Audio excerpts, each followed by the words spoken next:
जय श्री राम। शंखनाद में आपका स्वागत है। Justice B R. गवई ने नए सीजेआई के तौर पर शपथ ले ली है।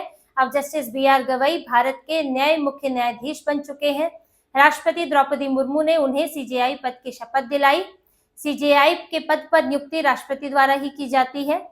और पूर्व सीजेआई जस्टिस संजीव खन्ना वो कल रिटायर हो चुके हैं। उनकी सेवाओं का कल अंतिम दिन था, लेकिन उनके रिटायरमेंट के साथ ही जस्टिस संजीव खन्ना उनके जो सबसे अहम केस जो उनका चल रहा था वक्फ संशोधन कानून, वो अब जस्टिस बी.आर. गवई के पास आ गया है।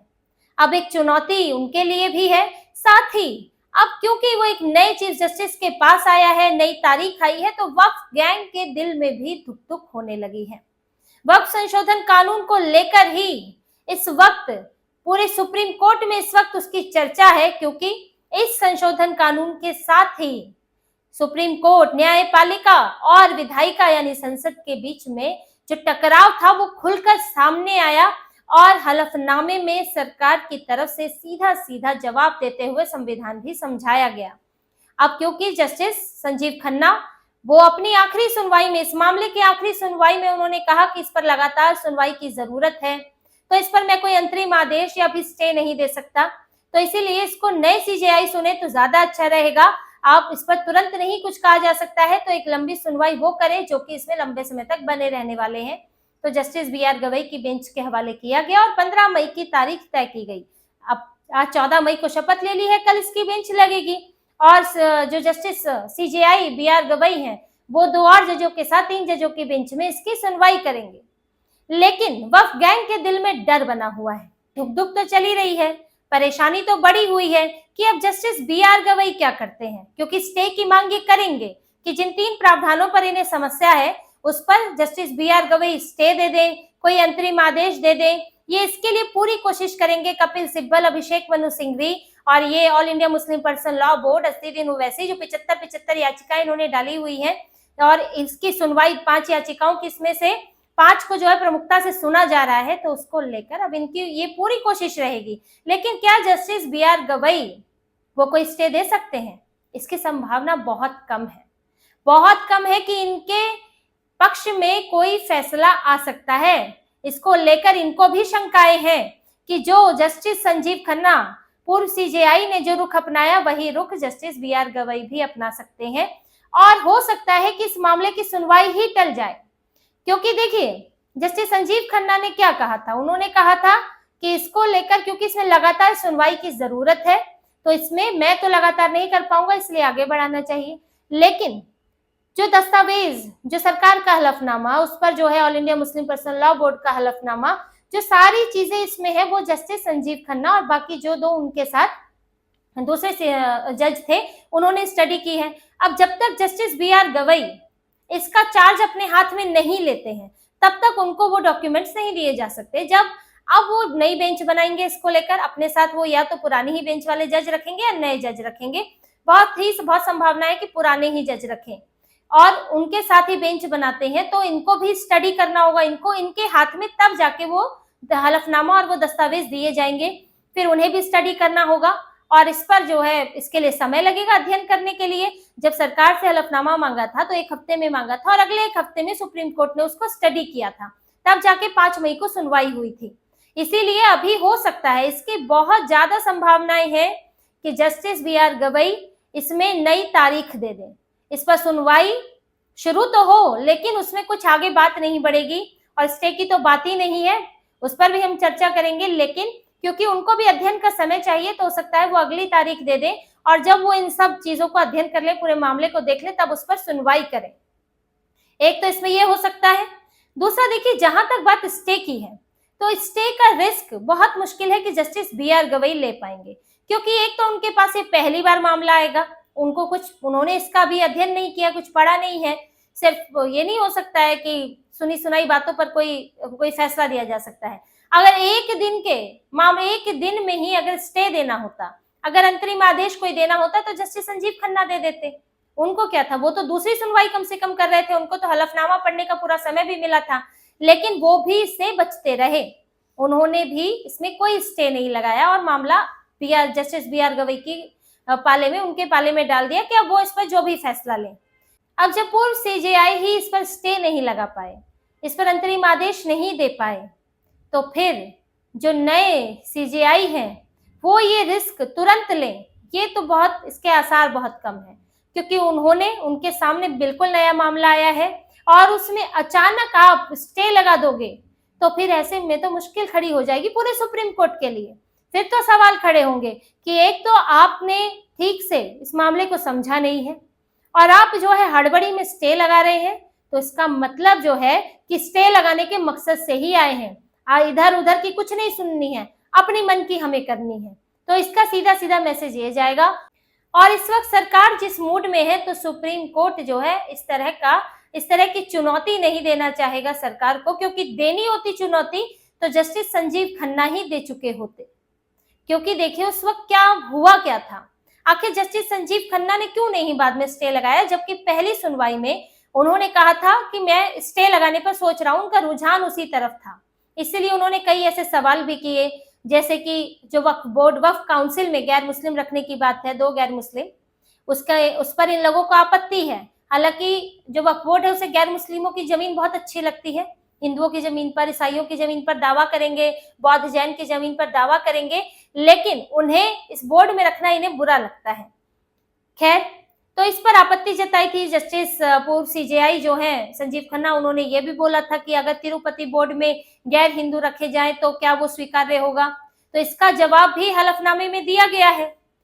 इससे उनका झुकाव तो दिख रहा है, जैसे पूर्व सीजेआई का झुकाव दिखा कि जो तर्क, और वो ऐसे तर्क जो कि एक लोकल किस्म के तर्क होते हैं कि तुम्हारे बिना सोचे समझे कि एक वक्फ बोर्ड जो जमीन देखता है और एक मंदिर बोर्ड और एक मस्जिद बोर्ड में क्या अंतर होता है, तो उन्होंने बहुत ही, ये सवाल उनका कोई बहुत इंटेलेक्चुअल सवाल नहीं है, वो अगर गूढ़ता से इस पर विचार करते तो उनको खुद ही जवाब मिल जाता, क्योंकि वो सीजेआई है, कोई छोटे मोटे व्यक्ति नहीं है।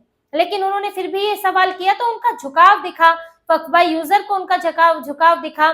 जिस तरह से कपिल सिब्बल बोल रहे हैं, वो आदमी बोल रहा है कि 300-400 साल पुरानी मस्जिद के कागज कहां से लाएंगे, और ये वो लोग हैं जो कहते हैं कि हजारों साल पुराने भगवान राम के कागज लाओ कि वो अयोध्या में रहते थे, उनका जन्म प्रमाण पत्र लाओ।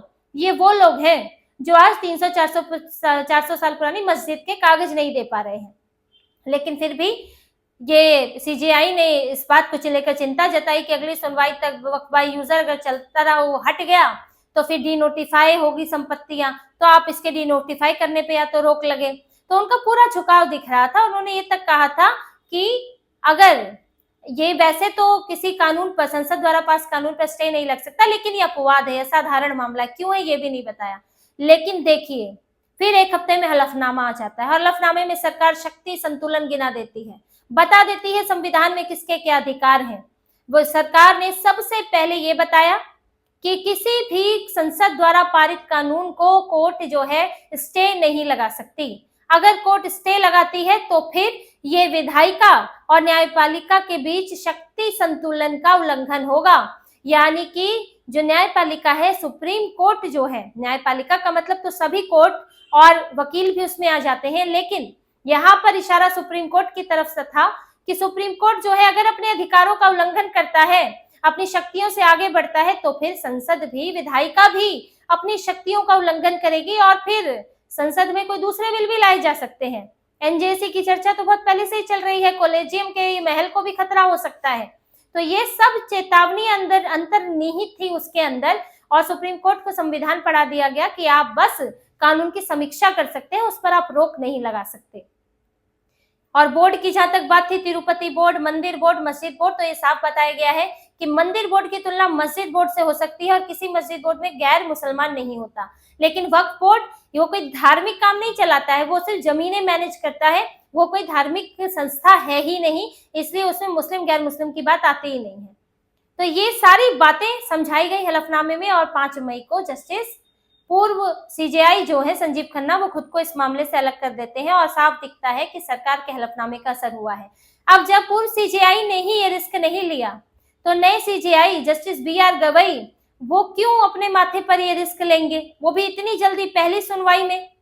ये बड़ा मुश्किल लगता है, क्योंकि उसके बाद जो टकराव होगा उसके लिए फिर उनको ही जिम्मेदार ठहराया जाएगा, क्योंकि उन्होंने आनन फानन में कोई स्टे या कोई अंतरिम आदेश लिया है। और ये तो मैं पहली सुनवाई की बात कर रही हूँ, दूसरी सुनवाई में भी बड़ा मुश्किल है, क्योंकि अब संसद की तरफ से साफ कह दिया गया है कि आप स्टे नहीं लगा सकते।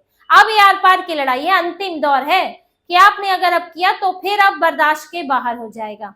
फिर आप अब ये तय कर लें कि आपको जो संविधान के ये जो दो जिनको हम स्तंभ कहते हैं, वो दोनों स्तंभ मिलकर काम करें कि वो लड़कर काम करें, ये आपके ऊपर है। ये पाले उनके पाले में गेंद डाल दी है और लगता है कि अब थोड़ा सा बैकफुट पर है सुप्रीम कोर्ट। इन वक्फ गैंग वालों को नए सीजेआई से बड़ा झटका लग सकता है, क्योंकि इस मामले में ये जो वक्फ संशोधन बिल का मामला है, इसकी सुनवाई, इसके फैसले को लेकर बड़ा ही पेच फंस गया है। तो ये वक्फ गैंग वालों को इसी बात की चिंता है कि इन्होंने सोचा था कि ये स्टे लगवा लेंगे, क्योंकि कानून तो नहीं बदलेगा, लेकिन सुनवाई में बहुत समय लगेगा, 7-8 महीना। इन्होंने सोचा था स्टे लगवा लेंगे तो वही वैसे ही चलता रहेगा वक्फ बोर्ड का मामला, जमीनें हड़पी जाती रहेंगी, सरकार के हाथ बंधे रहेंगे। तो इसीलिए अब जो है इनकी उम्मीदों पर पानी फिर गया है। बहुत मुश्किल है कि जस्टिस BR गवई भी इनके लिए कुछ कर पाए, इनको उनसे कोई राहत मिल पाए, चाहे वो अब अंतर मन से वो चाहे या ना चाहे, चाहे उन्हें सही लगे गलत लगे, लेकिन जो स्थितियां हैं वो ये कहती है कि बहुत ज्यादा चांस है कि इस मामले की अगली तारीख पड़ जाए और उस पर स्टे जो है दूर दूर तक लगता हुआ नहीं दिख रहा है। और इनके लिए एक मुसीबत और है कि अब वेकेशन आने वाली है, भाई गर्मियों की छुट्टियां आ जाएंगी, उसके बाद वेकेशन बेंच लगनी शुरू हो जाती है, फिर इसकी तुरंत सुनवाई कैसे होगी, क्योंकि कई पेंडिंग केस पड़े हुए हैं, सबको सुनना होता है। तो इसकी सुनवाई और इस पर कुछ ठोस होना इनके लिए वो तो लंबे समय के लिए टल गया है। अब चलती रहेगी सुनवाई, सरकार अपना काम करती रहेगी।